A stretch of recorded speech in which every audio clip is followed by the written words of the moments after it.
again for joining us on this special and very first of our SRC Lunchtime Chats for the year, especially for those of you who came back again a second time after we had some technical difficulties on the first round of this Lunchtime Chat.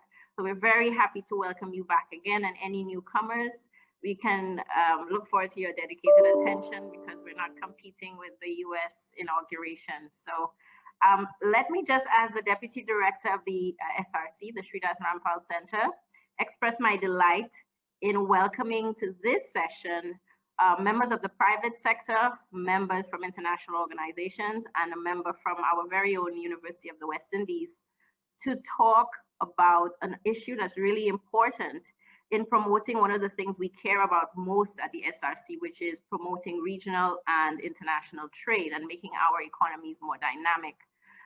So let me also welcome in particular Ms. Marla Durkharan, who is from the CSN, the Caribbean Settlement Network, and who is co-hosting this event with us.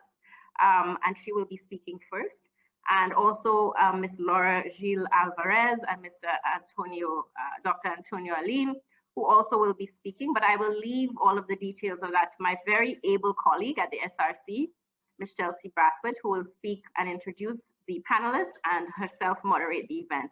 So on behalf of the SRC, not much more from me, but let me just take the opportunity to welcome you and give you an opportunity now to listen from our erudite panelists on this most important topic, which is about the CSN, the Caribbean Settlement Network, and how it can use technologies like the blockchain to promote intra-regional trade.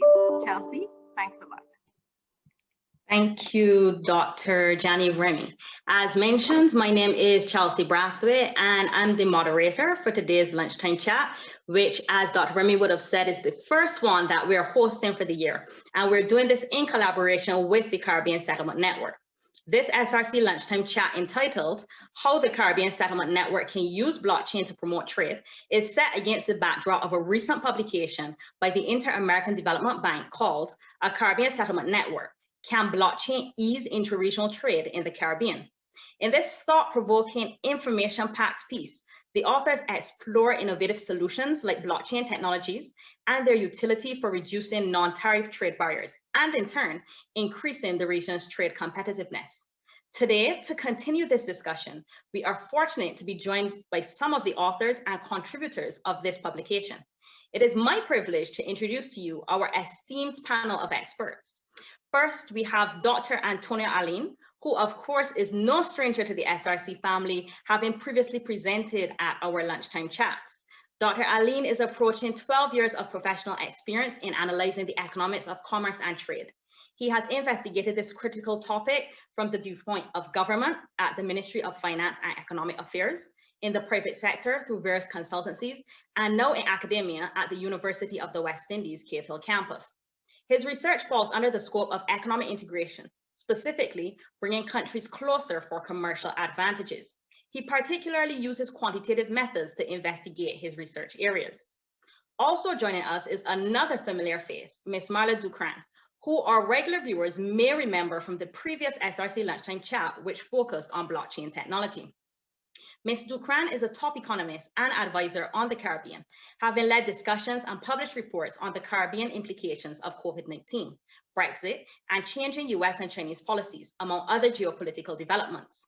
She is a highly sought after keynote speaker internationally on Caribbean issues, and she regularly advises private sector executives, investors, and multinationals to support their strategic decisions in the region.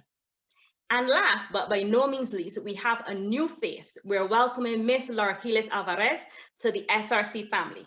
Ms. Gilles Alvarez is an economist who holds the position of country economist for Central America, Haiti, Mexico, Panama, and the Dominican Republic at the Inter-American Development Bank. She previously worked as a young professional in the Social Protection and Health Division and the Economics team in the Caribbean Country Department at the IDB, and as an Overseas Development Institute Fellow in the Ministry of Finance in Timor-Leste. A warm welcome and a huge thank you to our panelists for agreeing to participate in today's Lunchtime Chat, which no doubt will be a very informative and thought-provoking session. Following the presentations from our panel, the floor will be open for you, our online viewers, to pose any questions you may have for the panelists. You can do this throughout the session by submitting your question using the Q&A feature on Zoom. So without further ado, I now turn over to Ms. Durkharan to get the ball rolling. Thank you very much, Chelsea, and thanks very much to the Sir Shridath Ramphal Center for having us again to discuss this important topic. And also thank you to my fellow panelists for, first of all, writing the paper and then coming here to discuss their findings.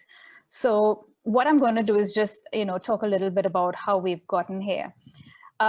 Back in the 1970s, Caricom formed something called the Multilateral Clearing Facility, which allowed for intra-regional trade amongst the member states without the use of hard currency, without the use of the international banking system, and without the use of US dollars being transferred from one country to the other. And it was really a system based on each of them having a credit line with each other. And that system worked for a while until Guyana defaulted in the 1980s and then entered into an extended IMF program under the heavily indebted poor country program. That basically led to the collapse because this was a multilateral facility that meant that if, the old saying, 1 from 10 leaves, 0, right? So when one member failed or collapsed, it caused the entire system to unravel.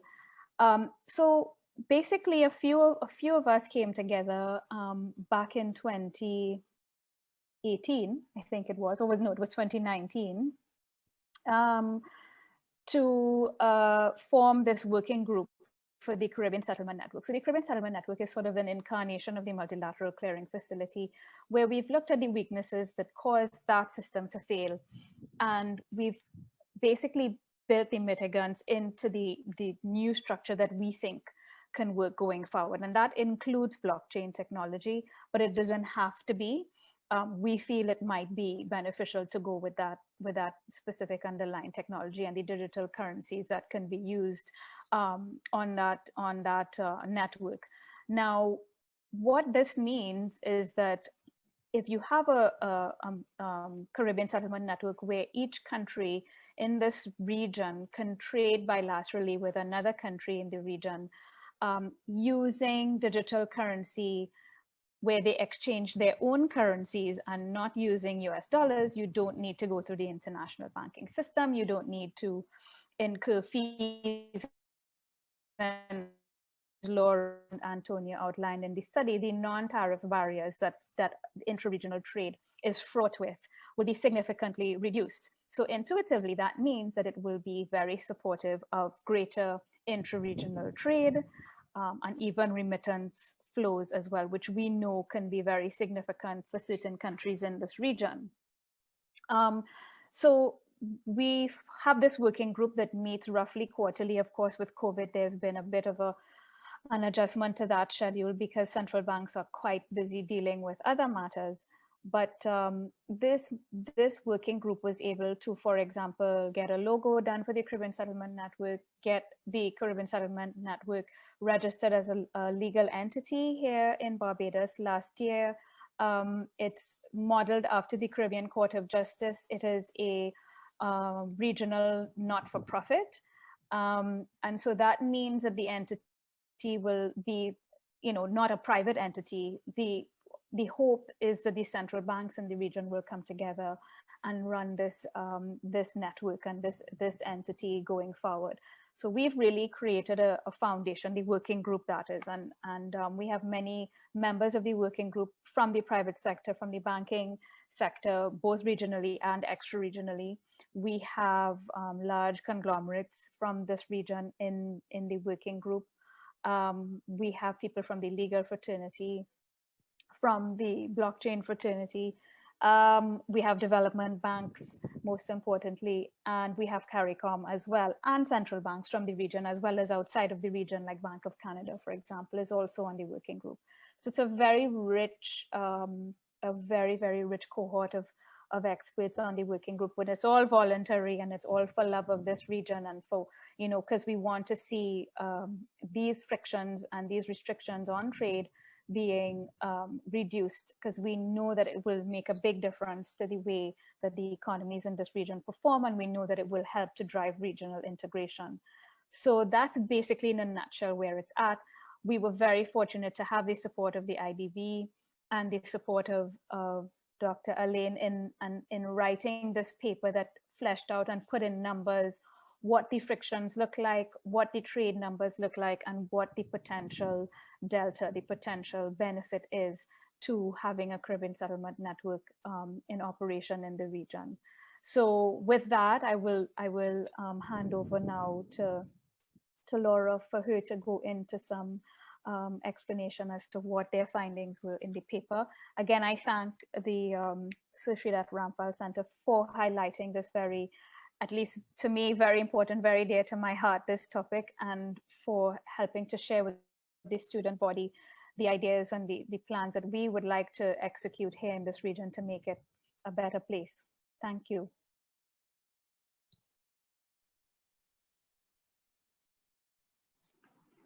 Thank you, Marla. Can everybody see my screen? Okay, fantastic. So thank you very much, Marla, for that kind introduction, and thank you very much to the Center for inviting myself and Dr. Alleyne here today to present the results of our paper. So we'll be presenting, Antonio and I will be presenting, and we're going to be talking about some of the findings and arguments and modeling we do in our latest paper, which is A Caribbean Settlement Network: Can Blockchain Ease Interregional Trade in the Caribbean? Now, the purpose of the study was firstly to evaluate the potential value of adopting blockchain-based technologies for interregional cross-border transactions in the Caricom region. And this was to inform the Caribbean Settlement Working Group, which, as Marla and Chelceé have introduced, was a working group of various partners, including private sector, including international organizations, including public sector, to come and conceptualize what a Caribbean settlement network would look like, how would it work. And myself and my colleagues were commissioned to have a deeper think and try and answer two questions.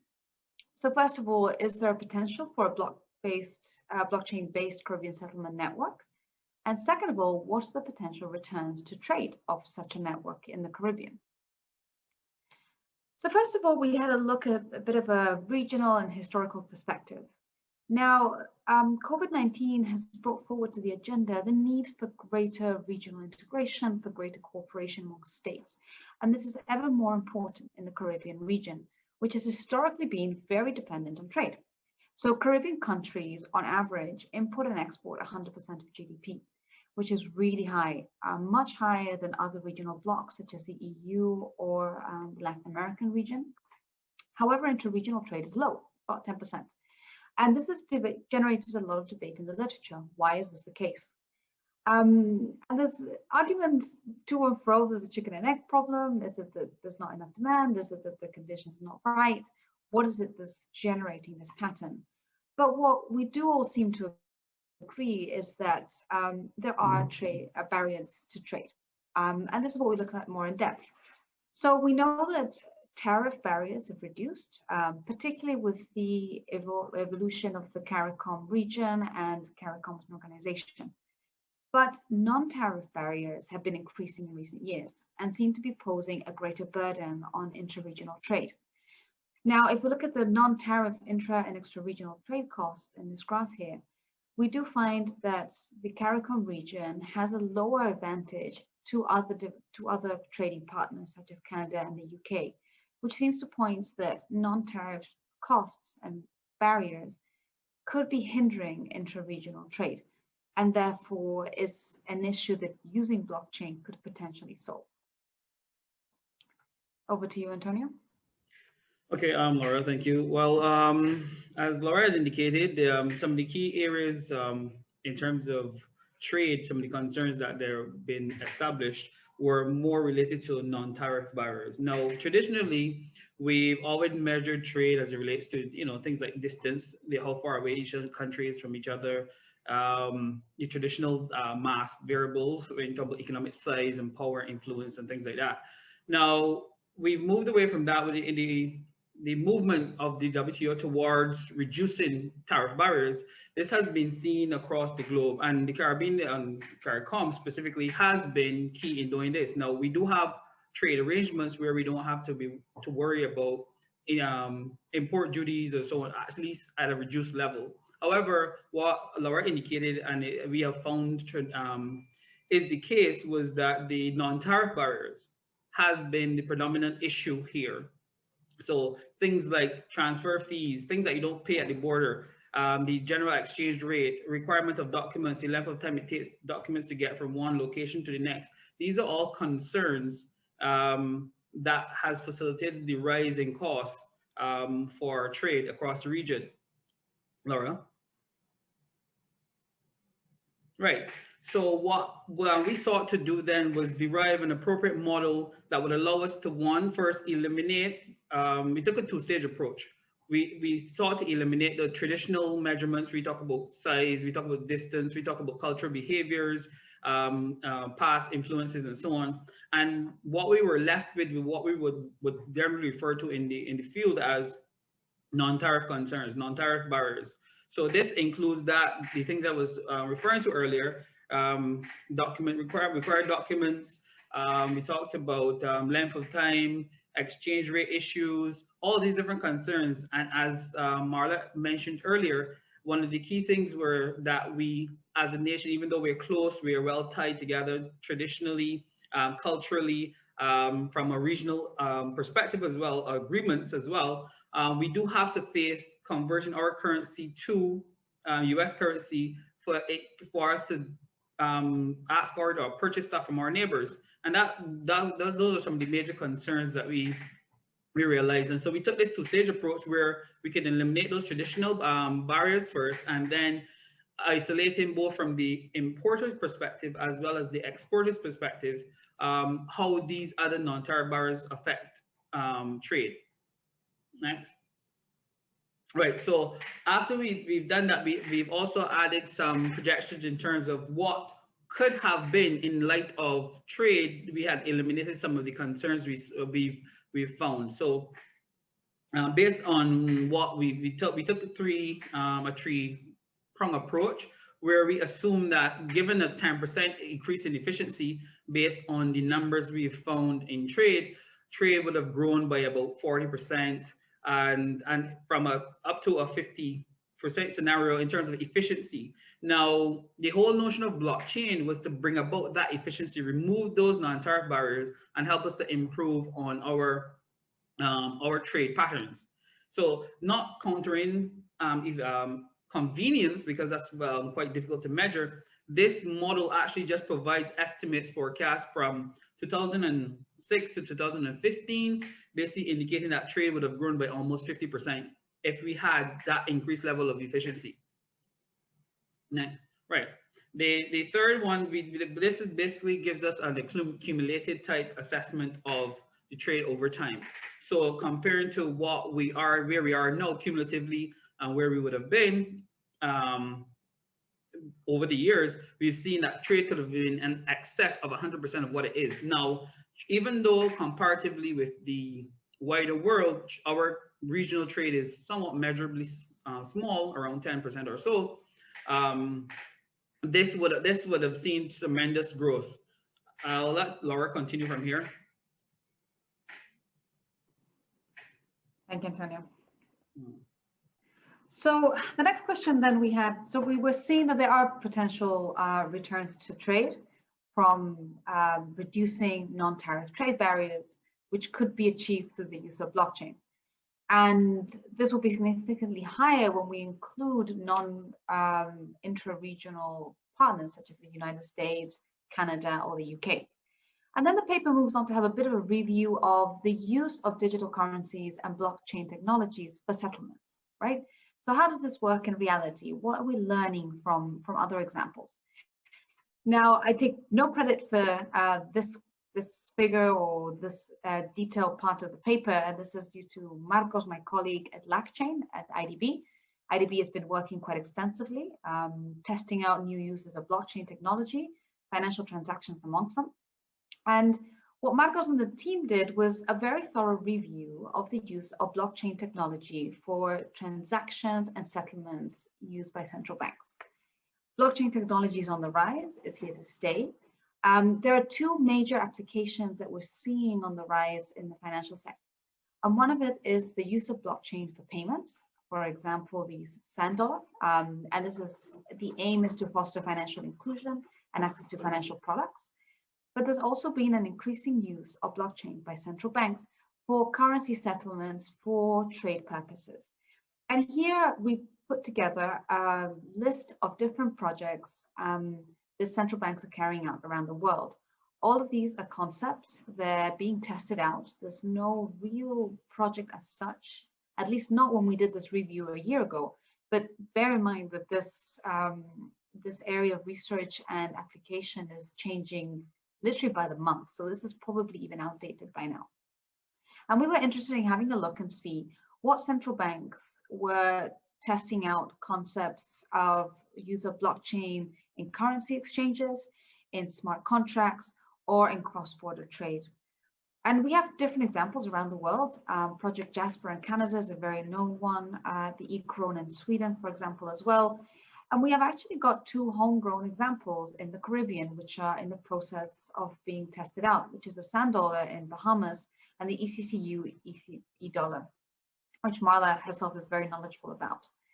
Now, a review of the literature does show that despite a lack of evidence, which is growing every day, there is some evidence that blockchain can be used to foster decentralization and immutability of data in the use of smart contracts.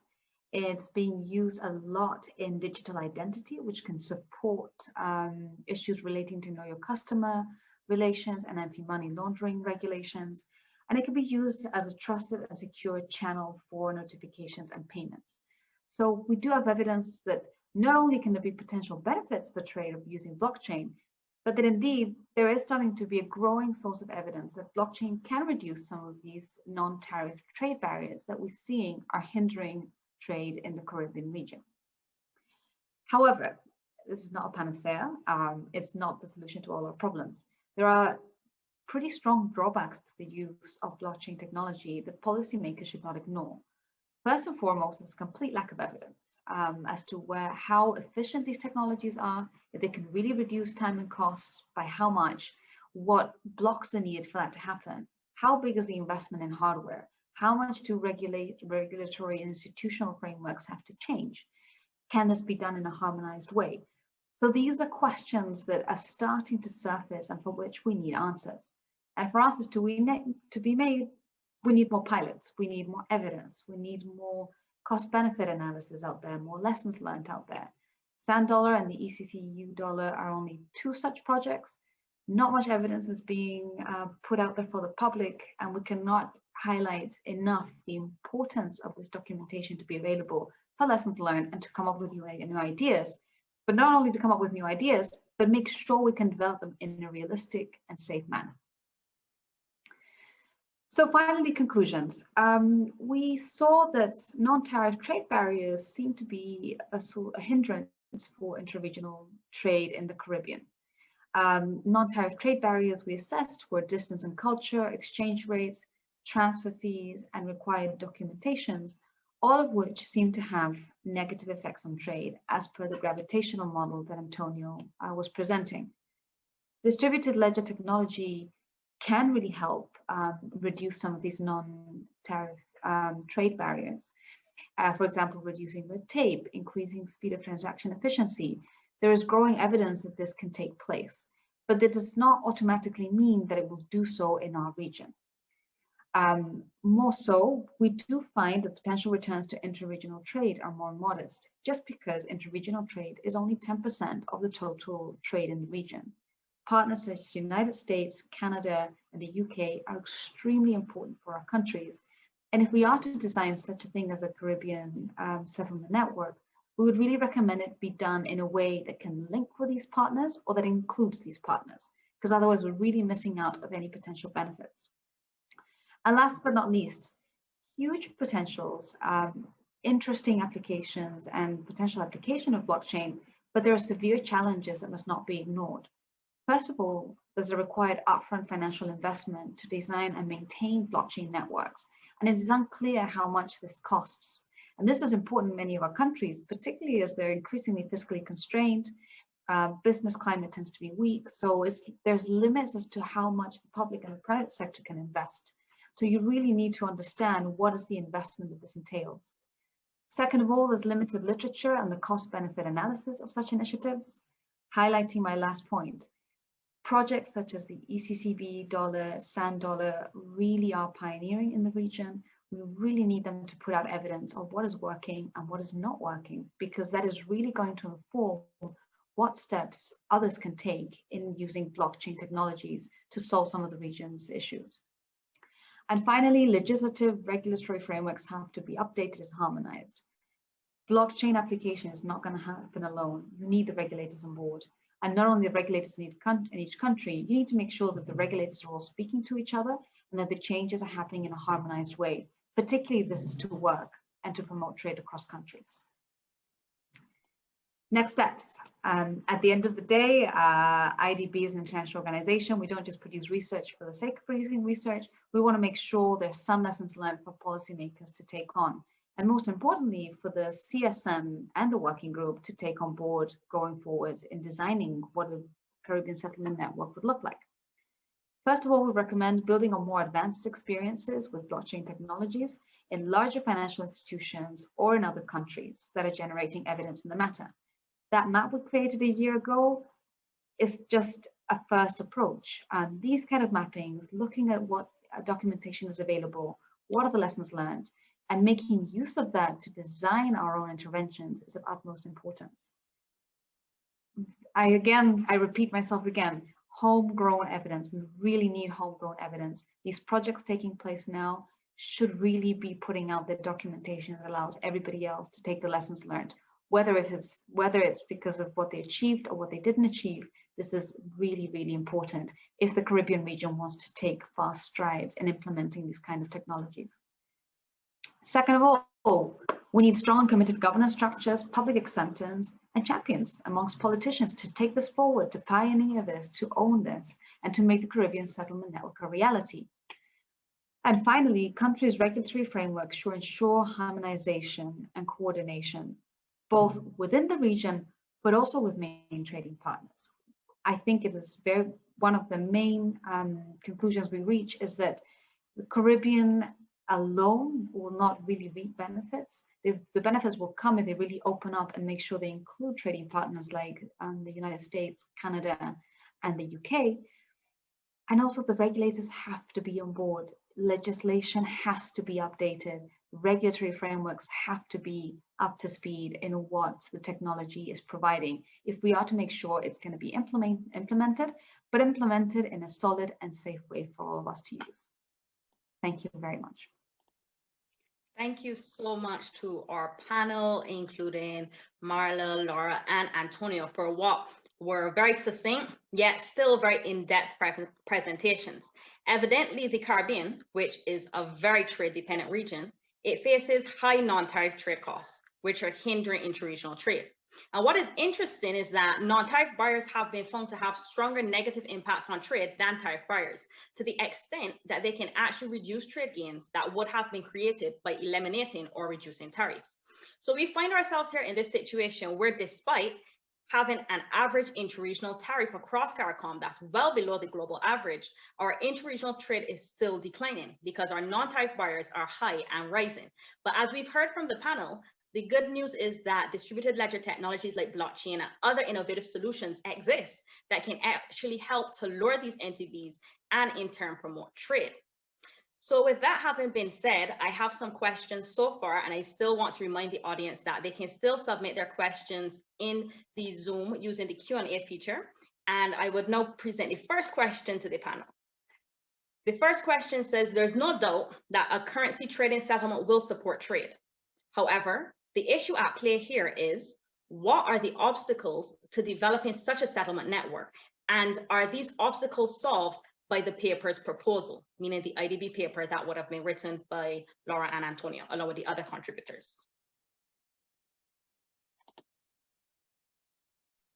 Might I take a first stab? Go ahead.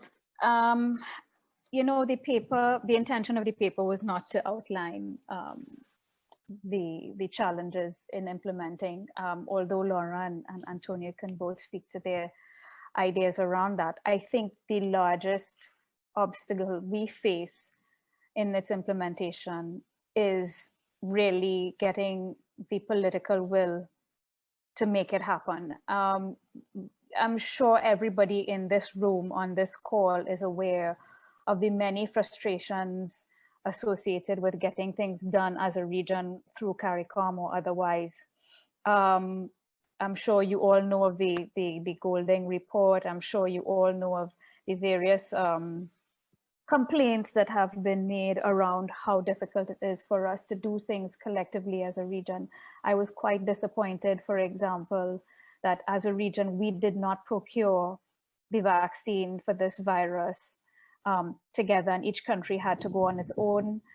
I thought that might have been a no-brainer because where some of us are so small, Montserrat is 5,000 people, we're a whole bunch of micro-states, and one would have thought that CAFA or somebody on a regional scale could have coordinated the procurement of this vaccine. But anyway, that I think is the biggest obstacle. There are other obstacles around working out what the currency, the cross-border currency settlement arrangements, whether swap, whether credit line, you know, the whole series of bilateral relationships that will have to be hammered out between different countries.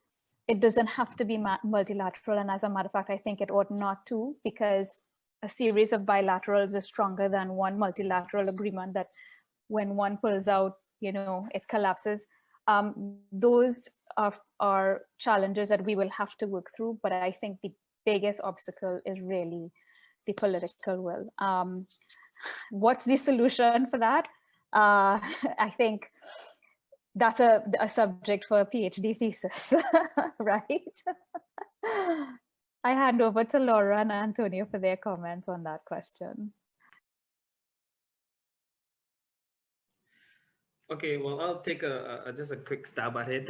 In terms of the question, I'd pretty much endorse everything Marla said, because clearly the skills to develop the technologies are already within the region. As Laura had mentioned, there have been some development as it relates to this blockchain technology across the region. We have the sand dollar and so on, all these initiatives we've started. Clearly, the political will is a big obstacle. I don't know why it is the case. That's, as they mentioned, that's something that has to be taken up by a different person, but we do need champions within the region rather than keep focusing on the negative. If there is some foresight as a true possibilities, we should have individuals who are willing to take up these things. Now, saying that, this was a discussion that me, Laura, and a number of others have, because the reality is everyone is doing their own thing. But the problem is that this is a costly venture. It's not just whether or not the technology is expensive, it's going into the unknown. So rather than do it collectively, we sought to do it individually, which is not necessarily a good thing. And it doesn't really help us going forward. The region has seemed to lost its unity going forward in terms of as it relates to trade. And that's only one instance that has been happening for quite a while. I'm not going to go into that right now, but we've seen that we've broken away quite a bit and doing our own thing. We need to have this Caricom community back to one community. Laura?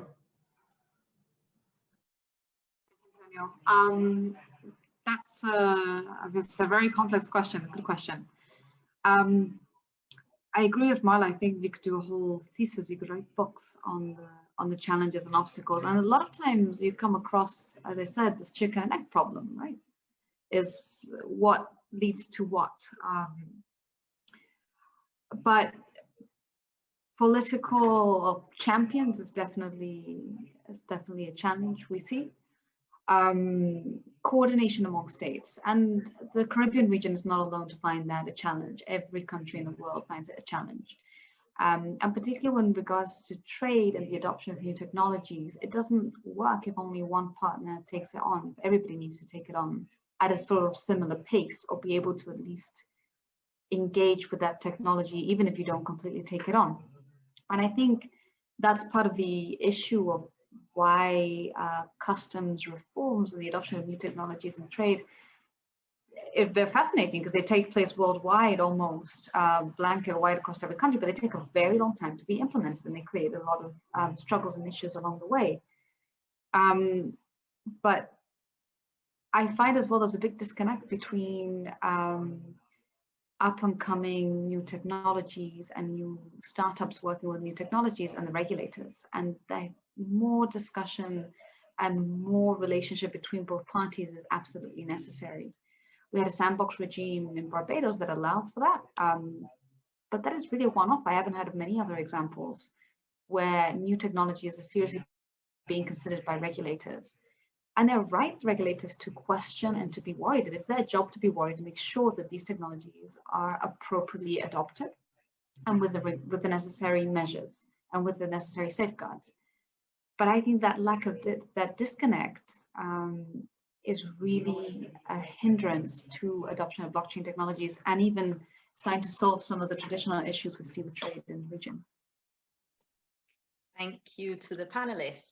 So as you guys would have said, you know, it deals a lot with political will, and hopefully in our audience today, the different policymakers and the government officials can, you know, run with this and actually take up the mantle and help to materialize these type of things. And as Laura was saying towards the end, it is true, we need a greater connection and collaboration between the innovative sectors and the entrepreneurs and the startups, as well as the regulators. So hopefully we can get that up and going. Another question that actually just came in, it says, is the CSN dealing solely with the financial cross-border settlements, or is it also tackling the other NTBs such as documentary requirements? In other words, is it solely financial, or is it an integrated trade facilitation solution? This is strictly financial settlement only. The documentation and other shipping and that kind of thing will have to be still conducted through the usual channels. This is strictly the aspect that we deal with now through the banks, where you would still have to do this transaction through your bank, but the way that it would be settled through your central bank will be handled differently under the Caribbean Settlement Network.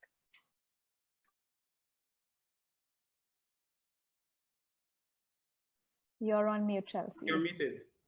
I recognize just now. Thank you, Laura, Marla, for your response. Another question that we had, it says, given that it was noted that blockchain would not fix all of our trading issues, do the benefits outweigh the negatives such that it is worth pushing through all the obstacles to get it up and running? Can I add just a quick response to that? I would say that anything that has a positive would be beneficial for the region, to be honest, regardless of, depending on, because the idea here is an initiative which actually pushes the agenda of trade. So that adds positive. The cost, any cost incurred, if taken holistically, can somewhere along the line be eliminated by the benefits that would arise.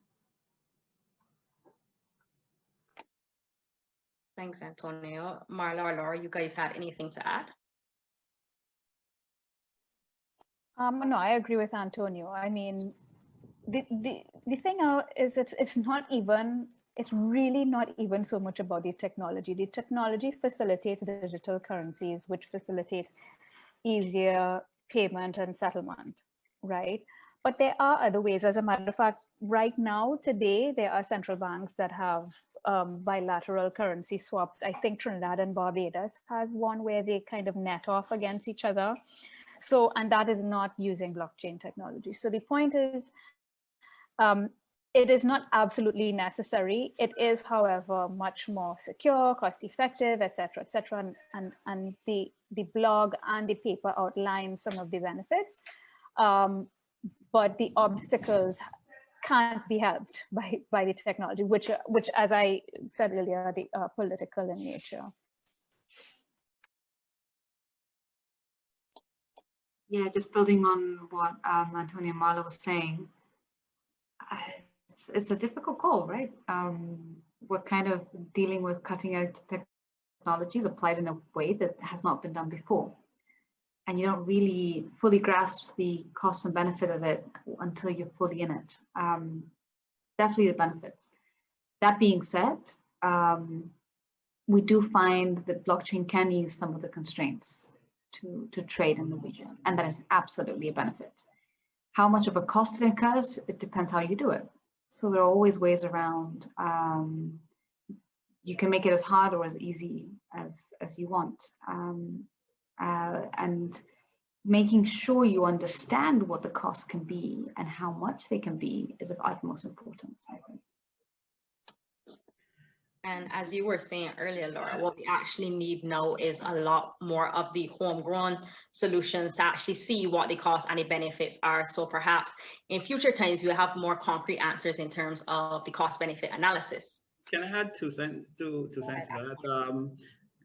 I think we need to clarify that we're, as Marla had indicated and Laura indicated at the very beginning, that it's not, we're using the technology, the blockchain technology to facilitate these payments and so on. So sometimes when persons hear blockchain technology, they think cryptocurrencies and things like that. That's not what we're promoting. We're just promoting utilization at this point as it relates to the utilization of the technology, right? There's no clear-cut answer into which form of the technology we're going to use, but within the paper and so on. But the idea really is that the technology itself has benefits for us to exploit. So I think we just need to make that disclaimer there in terms of not focusing on things like cryptocurrency, because that's not what we're really promoting. It's more about the utilization of the technology. Thanks for that clarification, Antonio. And for those who would have had the opportunity to actually read the publication, which I posted in the chat for those who are interested in reading it after the webinar, towards the end of the publication, the authors noted that any approach to a Caribbean settlement network should be underpinned by the lessons of the first Caricom multilateral clearing facility. Which lessons specifically were being referred to?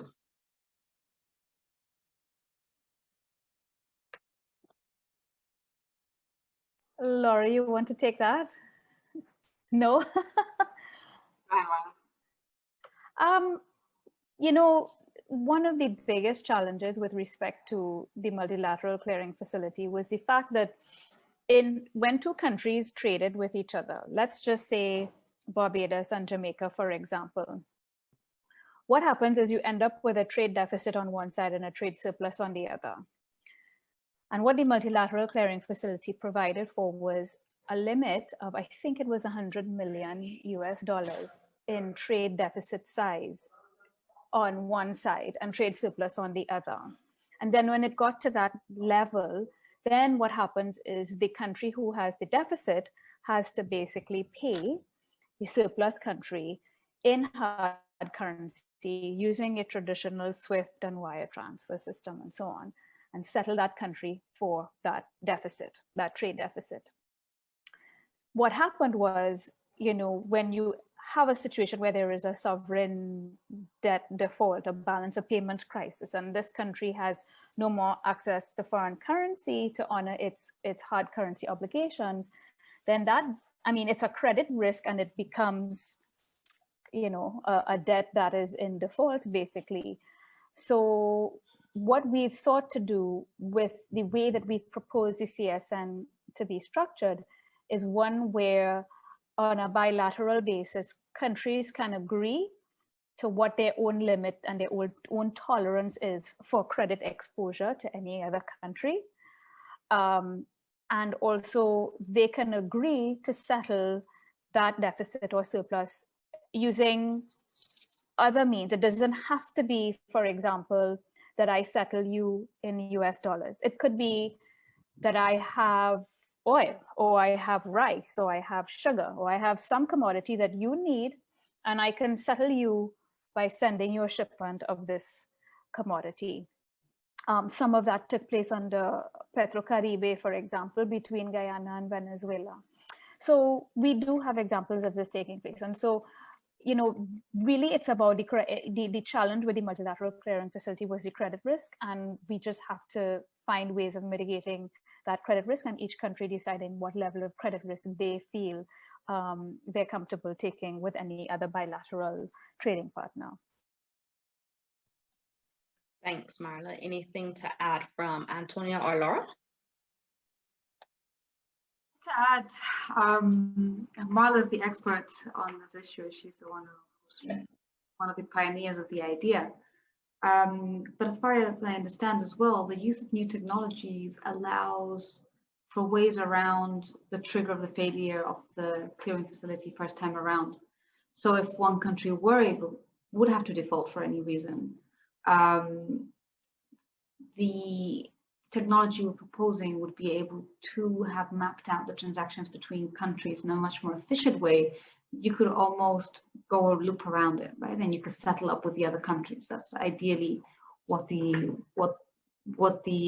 interest of blockchain and these kind of technologies provides in this case.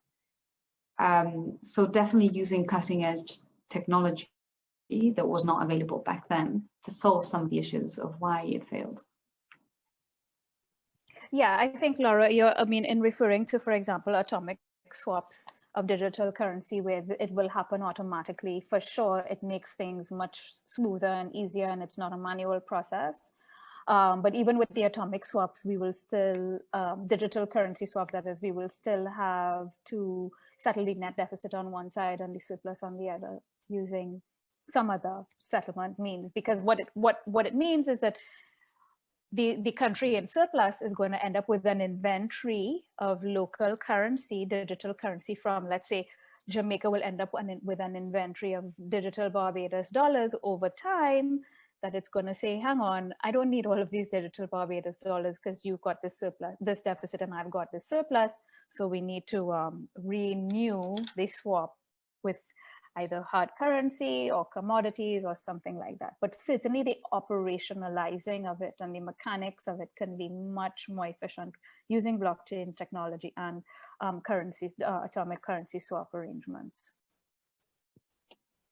Okay, so in these last about 10 minutes or so, I'll try to see how many more of these questions we can answer. This one says, other regional SIDs are facing similar challenges, including corresponding banking challenges. How is the correspondent banking situation in the Caribbean region today, and how does the panel see the CSN addressing this particular issue?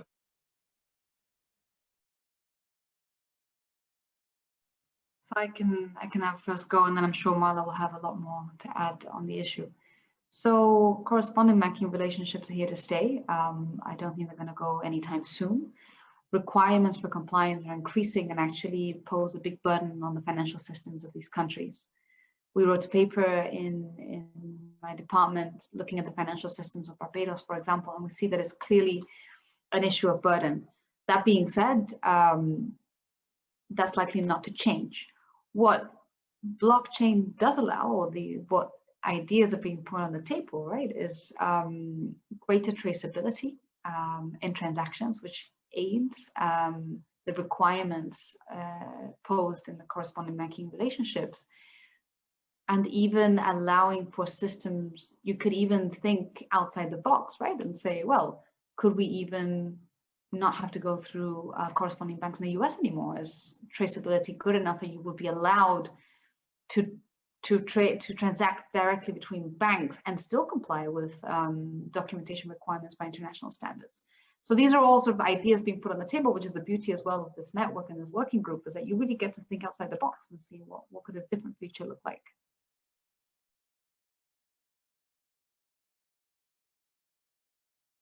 Go ahead, Marla. I don't have anything else. Oh, no, I have nothing to add. I think that's a perfect answer, Laura. Thank you. Great, thank you, Laura. And I'm going to combine this question with another one that I had. So during the presentation, there was a mention of the rise of central bank digital currencies and the examples in the Caribbean with the sand dollar in the Bahamas and the Eastern Caribbean central bank's digital currency, right? Do you think that there's a possibility for a single Caribbean digital currency that can help to actually promote intra-regional trade? You know, that's something that we initially thought of. And I just want to say, if you think that creating a Caribbean settlement network would be difficult, try thinking about creating one currency for everybody to use. I think if we had to do that, my recommendation would actually be that we use a digital version of the US dollar. One exists now on Gemini.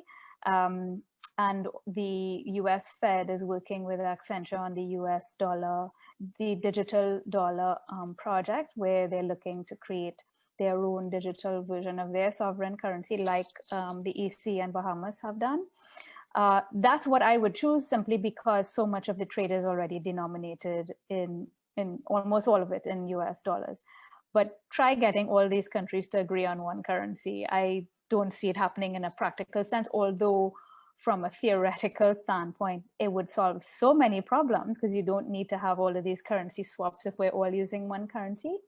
But on that note as well, that having one currency, if you don't have a digital version of it, actually also has its challenges, which is why the EC is getting a digital currency and testing it right now. Because, you know, for example, when I went to Montserrat a couple of years ago, the head of the chamber told us that when they have to buy goods and have it shipped from Antigua, and you can stand in Montserrat and you can see Antigua across the water, she says when she sends EC dollars via the bank to her supplier in Antigua, it takes 2 to 3 days for settlement.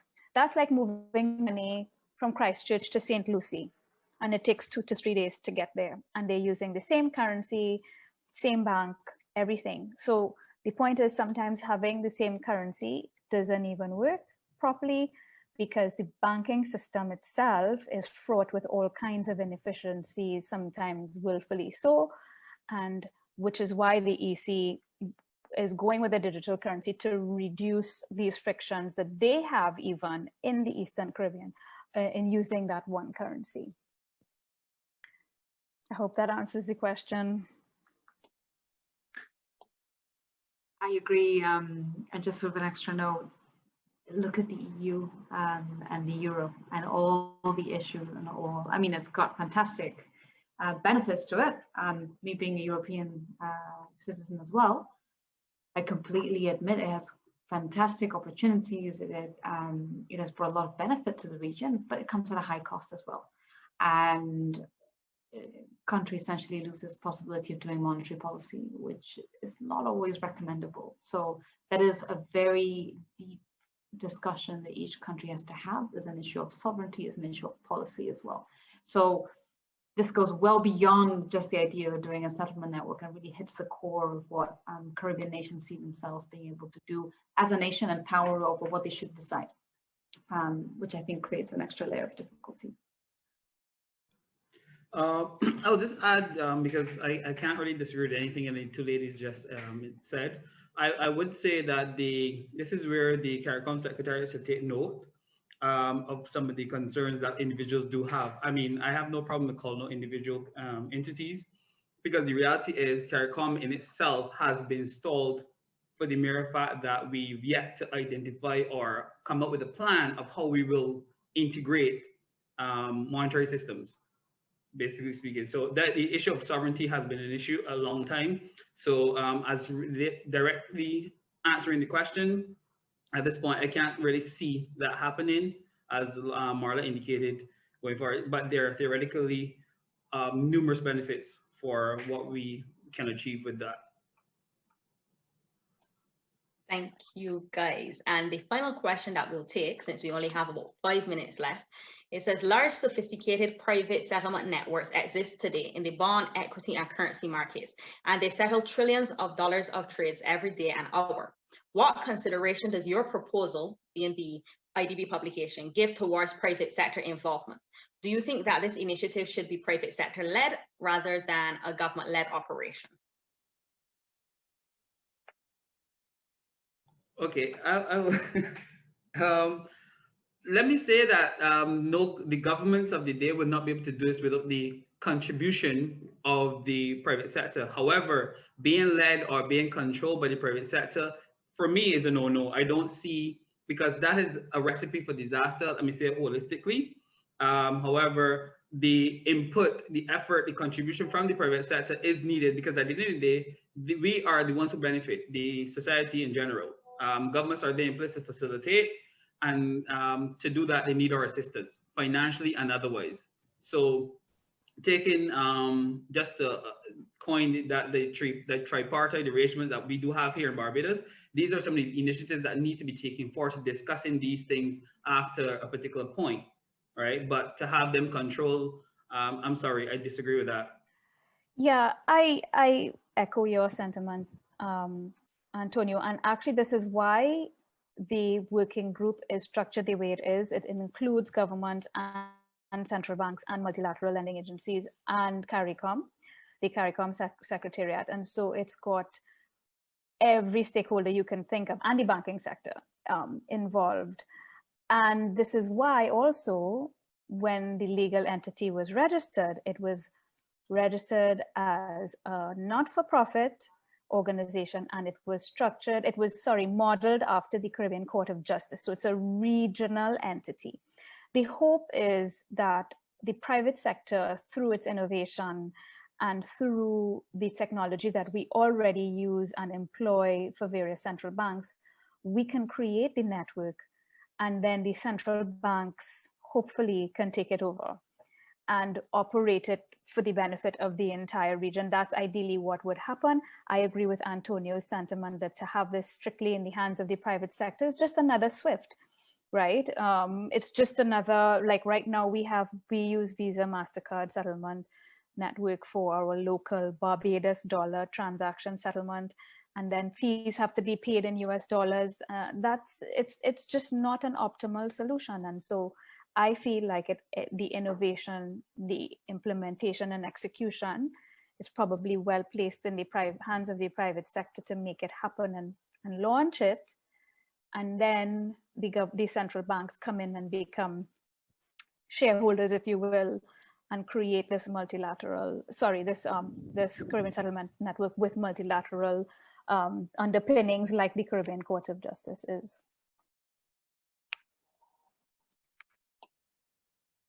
Thank you guys so much. You didn't have anything to add, right, Laura? Okay, great. So we've come to the end of our session because it's almost 1:30. And I want to thank the audience for their questions. I want to thank our esteemed panel for their responses. And I also want to thank Mr. Samuel Eugene for running the technical aspect of this session today. For me, the findings from this session have been truly eye-opening. They serve as a reminder of the work that needs to be done. Our region's trade competitiveness continues to be severely hindered by high non-tariff barriers, but innovative solutions exist that can be leveraged to improve our situation. I know that in our audience today, we have academics, we have policymakers, government officials, and thought leaders. My hope is that the knowledge acquired here today falls not on deaf ears, but it goes into the hands of those willing to take up the mantle and make a change. I want to thank all of you for tuning into this SRC Lunchtime Chat. My name is Chelsea Brathwaite, and the pleasure has been mine to moderate today. Do enjoy the rest of your day, and we hope that you continue to stay safe. And we look forward to seeing you at our future SRC Lunchtime Chats. Thanks once again to our panelists, our viewers, and our tech support team.